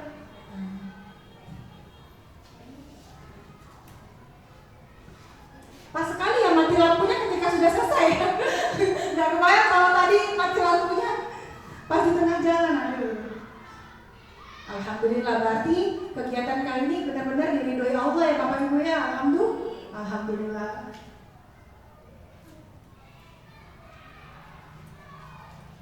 Kalau sudah boleh Bapak Ibu langsung saja kita tempel di sini sebagai pengingat kita ya nanti. Insya Allah saya kirim foto-fotonya. Kalau ternyata ini yang akan saya lakukan gitu.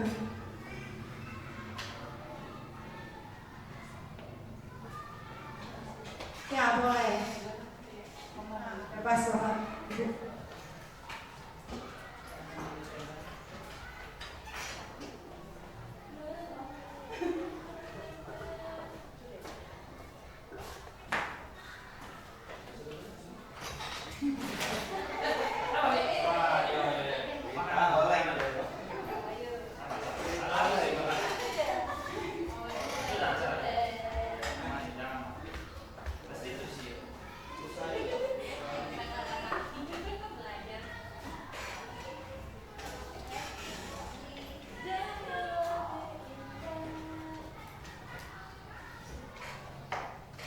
Kembali Bapak Ibu, kita lihat ya Bapak Ibu ya. Kedepannya saya akan menerapkan segitiga restitusi karena saya yakin siswa dapat mengevaluasi dirinya. Oh keren ya. Setelah mengikuti kegiatan ini saya akan lebih efektif dalam melakukan budaya positif dan ketika ada sebuah permasalahan mengatasi dengan segitiga restitusi.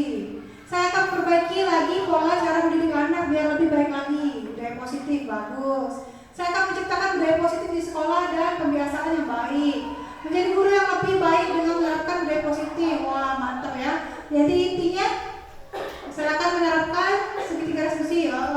Tindakan saya akan menerapkan cara apa ini manajerial. Pintar. Saya mengikuti kegiatan ini. Saya akan menghindari hukuman siswa secara fisik.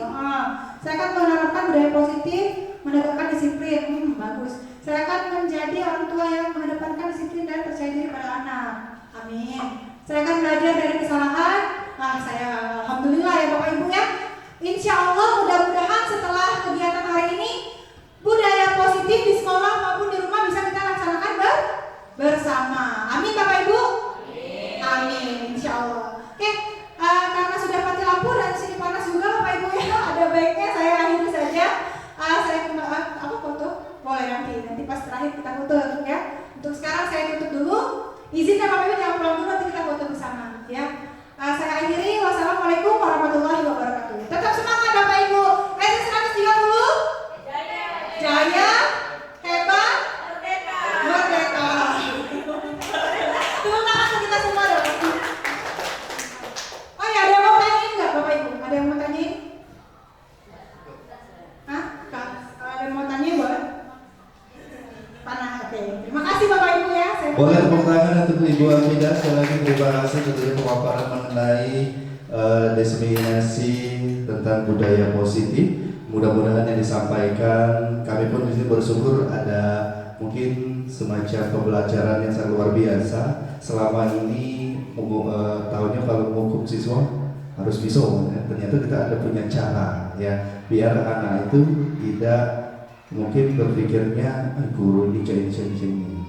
Mungkin dengan cara pendekatan yang disampaikan oleh Bu Afida tadi, mudah-mudahan insya Allah kita akan menerapkan sebagai guru, terutama juga mungkin orang tua. Terima kasih untuk Bapak Ibu yang telah hadir di sini. Mudah-mudahan acara kita pada hari ini bermanfaat untuk kita semua. Dan tentunya mari kita tutup acara ini dengan bersama-sama melapaskan lapas hamdalah. Alhamdulillah alamin. Kami selaku pembawa acara mohon maaf apabila ada salah kata, kepada Allah kami mohon ampun. Kami akhiri. Wassalamualaikum warahmatullahi wabarakatuh.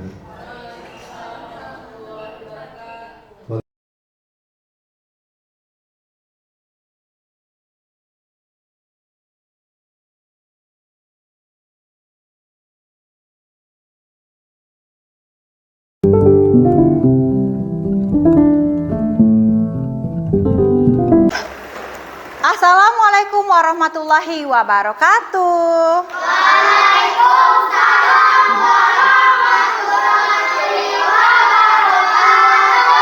Selamat siang.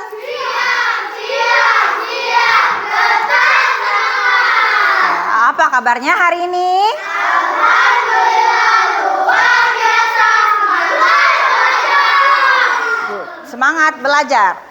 Oke, hari ini kita akan membuat kesepakatan kelas atau keyakinan kelas ya.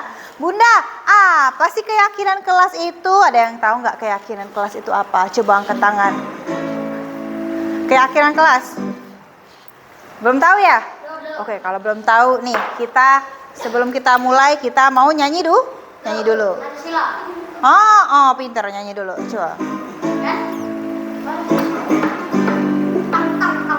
Kayak lagu pelangi-pelangi nak. Salah. Kayak lagu becak-becak ya. Kayak lagu becak-becak.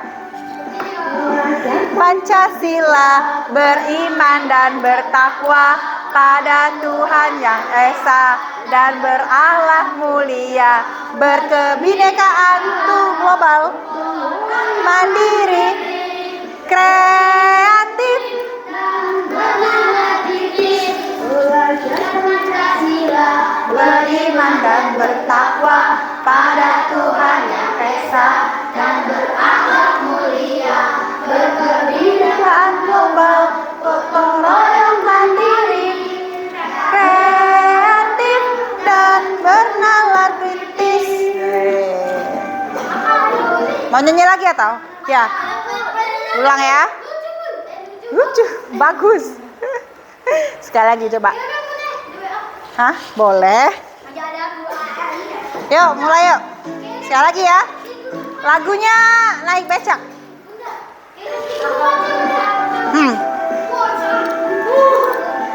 Yuk, nyanyi lagi.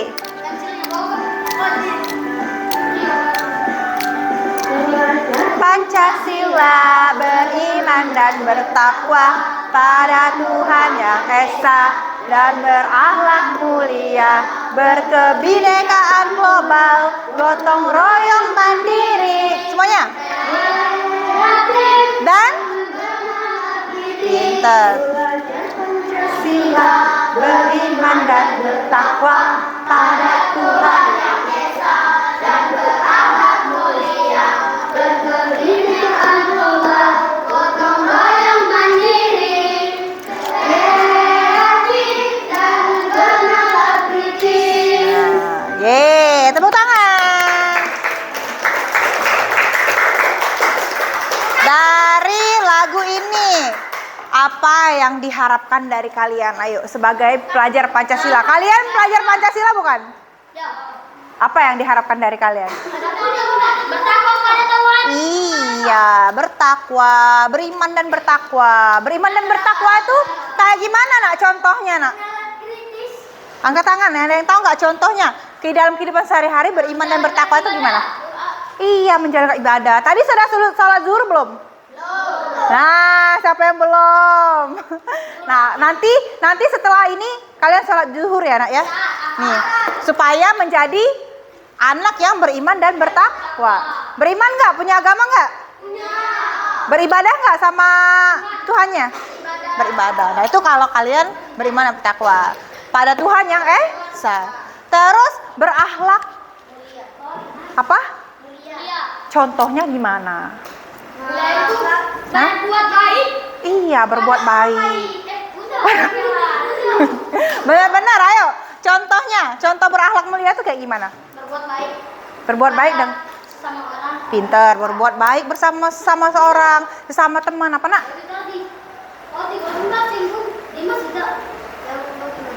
Apanya yang basing-basing? Hah? Harus beriman dong, ya nggak boleh kita nggak beriman, harus beriman. Wajib ya beriman ya. Mau nggak jadi pelajar Pancasila? Mau nggak menjadi generasi yang baik nanti ke depannya? Berarti harus mau beriman dan bertakwa. Kalau nggak beriman nggak bertakwa gimana? Ya tingkatkan dong ya iman dan takwanya. Selanjutnya berkebinekaan global. Maksudnya gimana Bunda? Ayo ada yang tahu nggak? Berkomunitas. Iya boleh. Ada lagi nggak? Apa? Aktivitas. Kalian itu mengerti, memahami budaya Islam Indonesia. budaya Indonesia. Bukan hanya Islam, banyak nak budaya Indonesia. Kalau Islam itu agama bukan budaya ya. Nah jadi kalian berkebinekaan global. Terus yang selanjutnya apa nak? Gotong royong. Contohnya kalau di sekolah ini apa? Contohnya kalau gotong royong? Halaman sekolah. Bagus. Apa lagi? Masing-masing kelas. Boleh. Itu gotong. Kalau sendirian termasuk gotong royong nggak? Berarti harus apa dong? Kalau gotong royong? Iya, harus bersama-sama nak. Salah satunya dengan contoh apa? Kerjasamanya apa? Iya, piket kelas nak. Terus kreatif dan bernalar kritis. Nah, kreatif tuh contohnya gimana Bunda? Ayo. Diskusi yang buat gambar tenang. Iya pinter, berdiskusi lah, membuat karya lah ya, banyak bertanya, boleh nak aktif. Nah itu termasuk bernalar kritis. Nah kalian semua mau nggak jadi pelajar Pancasila? Bagus, kita sama-sama ya nak ya. Nah tapi kan kalau kita mau jadi pelajar Pancasila kan kita harus mempunyai keyakinan dulu nak, keyakinan dalam diri ya, kalian yakin betul apa sih yang akan kalian lakukan selama belajar ini, selama menjadi pelajar Pancasila ini. Nah kita belajar ya nak ya. Nah Bunda mau tanya, mengapa kita perlu keyakinan kelas? Mengapa? Kalau tidak ada kelas ini. Apa? Ya benar-benar apa tadi? Karena Kalau tidak ada kelasnya jadi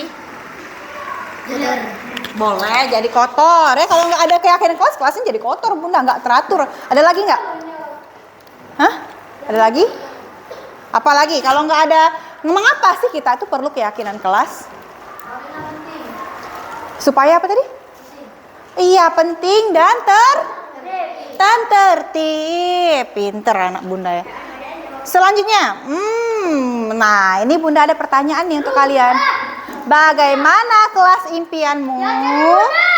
Hah? Impiannya harus diajarin Bunda. Jadi kalau bukan Bunda gimana? Sama aja nak ya. Semua guru sama. Yang penting kalian harus jadi anak yang soleh-soleha, yang jadi anak profil pelajar Pancasila. Nah Bunda ada apa ini? Ada yang tahu ini apa? Namanya sticky notes. Nah, silakan kalian siapkan pena, nak. Silakan siapkan pena. Bunda bagikan ya. Nah, bagikan ke temanmu. Bagiin ke temanmu, sayang. Nah, Pak, sana. Semuanya. Ini kasih ke temenmu sebelah sini aja. Nah, ini yang kamu. Tadi Mbak. Ini kasih ke sini berarti. Nah, satu sewang. Satu kelompok satu bagikan ke temannya ya. Nah, sekarang Bunda mau tanya, tulis di sticky note itu bagaimana kelas impianmu? Tulis kelas impianku bagaimana? Kalian yang impikan itu gimana? Boleh bagikan, Nak? Iya, satu orang satu aja. Iya, satu orang satu. Iya, tulis dulu sayang, tulis dulu, bebas. Kan impianmu. Jadi kalian tulis kelas impianku adalah, nah yang gimana kelas impian kalian itu yang seperti apa? Yuk Bunda kasih waktu 1 menit ya. Saatnya silent please. Ya, tulis di sini bebas. Kertas impian kalian ya. 1 menit dari sekarang, silakan. Deng dadadeng, deng dadadeng. Hah? Ya, kelas impianku yang seperti apa? Hah? Bebas, mau 1, mau 2, mau 3, mau sebanyak-banyaknya bebas. Bebas.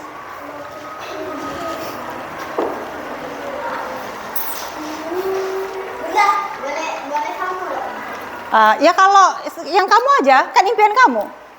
Kalau impian kamu sama impian teman kamu sama ya berarti nggak apa-apa.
Oke, kalau sudah silakan tempel di sini. Yang sudah aja. Yang sudah boleh ditempel. Di situ.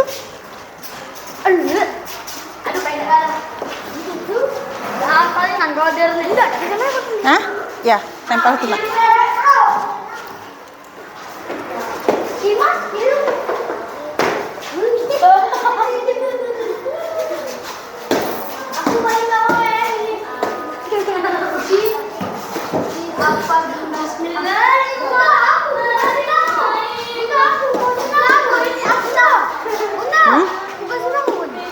Iya, enggak usah boleh.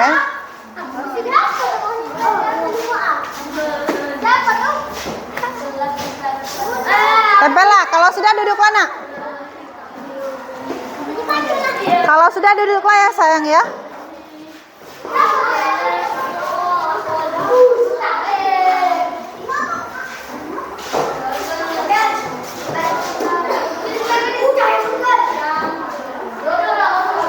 Yang sudah boleh duduk, Nak.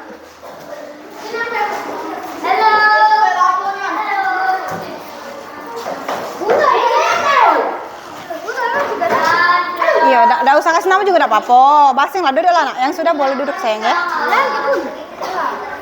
Enggak apa-apa, lengket itu, Nak. Lengket. Aduh, lengket. Duduk lah, Nak.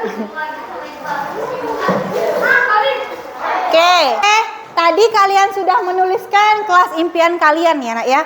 Nah, sekarang coba Anaya bantu Bunda baca impian temannya. Yuk, silakan, Nak.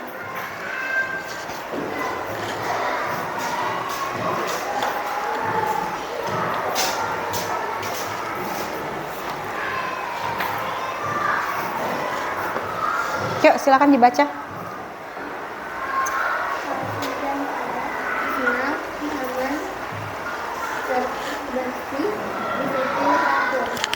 Terus? Sopan santun, bersih, rapi, tidak ada yang berantem, harus saling sayang, saling menolong semua. Oke, terima kasih. Oke, kelas impian kalian tadi ada yang saya ingin kelas yang tertib ya, kelas yang bersih, bagus, kelas yang rapi, tidak ada yang berantem, terus saling menolong, oke. Terus ada lagi, bersih, teratur, santun, tidak berkelahi. Wah, banyak ya impian-impian kalian. Nah, untuk mendapatkan impian-impian kalian tadi, gimana caranya? Ada yang tahu nggak? Melalui nilai kebaikan. Iya, jadi kalian tadi sudah menuliskan kelas impian kalian. Nah, caranya adalah dengan nilai kebaikan. Nah, ya, jadi apa saja yang bisa kalian lakukan untuk mencapai kelas impian kalian ini, nak? Ya, kelas impian kalian ini gimana sih cara mendapatkannya? Yaitu dengan nilai kebaikan. Nah, sekarang silakan ditulis lagi di sticky notes-nya, ya. Tulis kelas impian kalian. Sudah kelas impian, maksud Bunda nilai kebaikan yang akan kalian lakukan ya. Daftar singkat apa yang harus saya lakukan di kelas saya supaya impian ini tercapai. Ya, apa yang akan kalian lakukan? Contohnya, misal impian kalian tadi ada yang kelas yang bersih ya. Nah, kalau misalkan kalian buang sampah sembarangan, kelas yang bersih tadi tuh akan tercapai nggak impiannya? Tidak. Maka yang harus kalian lakukan apa? Iya, tidak boleh membuang sampah sembarangan, menjaga kebersihan lingkungan sekolah atau kelas ya. Yuk, silakan ditulis. Silakan ditulis. Bunda kasih waktu 1 menit.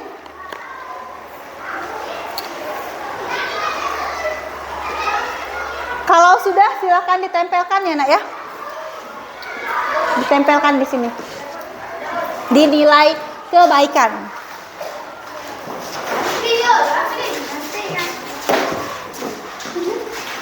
Ayo, tadi kalian memimpikan kelas yang tertib ya kan? Kalau kelas yang tertib ya harus kayak gimana?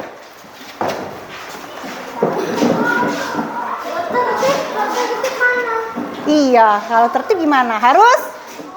Antri. Iya, harus antri.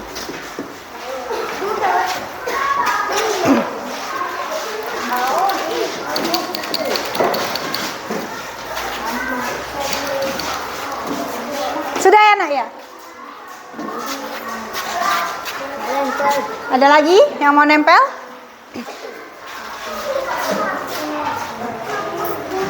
Jauh banget ini di sini.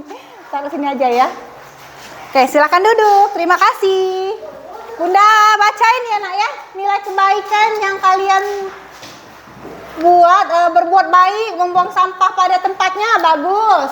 Membersihkan kelas atau piket kelas, merapikan kelas boleh, terus jujur, tertib, hormat, pinter, apalagi disiplin, menghormati guru, oke, datang tepat waktu, pinter, terus menjaga kebersihan kelas. Wah, banyak banget ya di sini ya nilai kebaikan.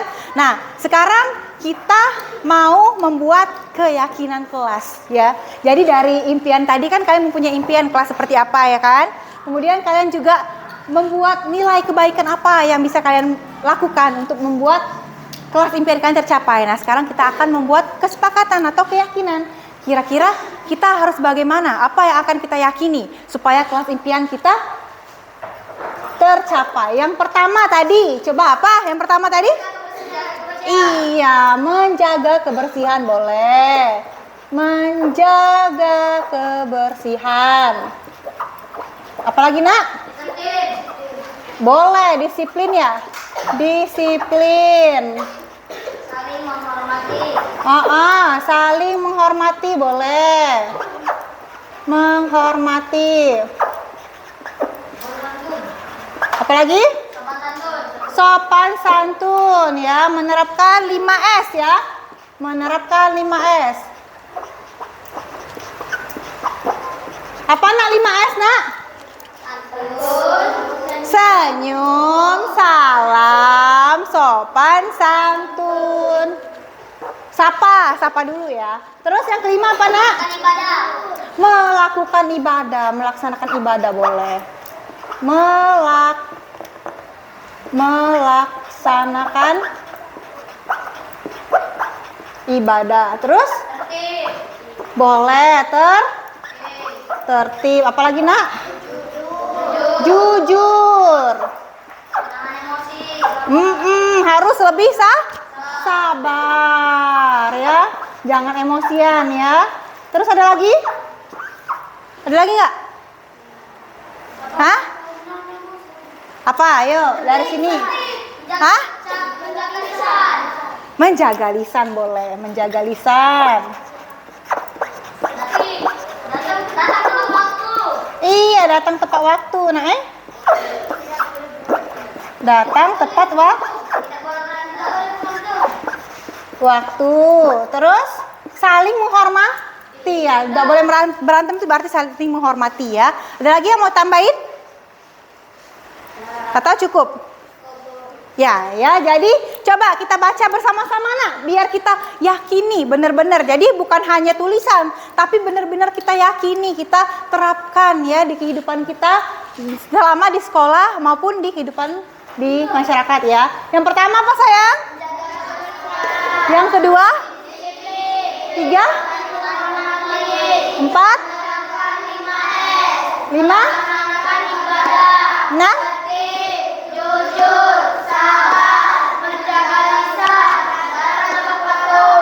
Ada yang mau ditambahkan? Boleh. Menepati janji boleh ya. Jadi kalau ada yang mau berjanji harus ditepati. Ada lagi? Ada yang mau tambahin nggak? Atau cukup? Cukup. Nah, dengan kita buat keyakinan atau kesepakatan kelas ini, maka kita benar-benar berjanji dan kita pahami, kita yakini bahwa kita akan melakukan ini nak.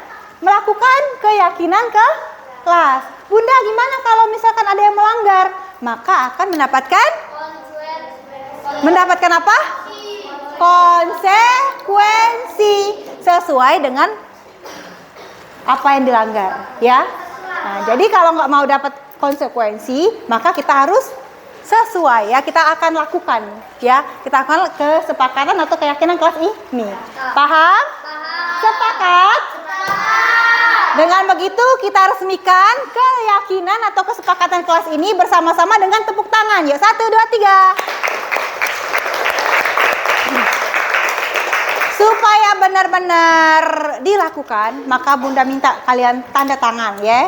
Jadi benar-benar nih kalian akan menyepakati keyakinan kelas ini. Yuk silakan dimulai dari sini. Buat nama ya.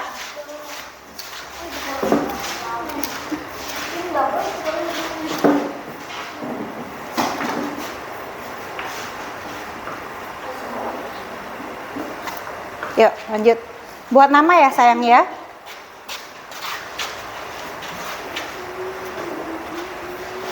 Tanda tangan nama.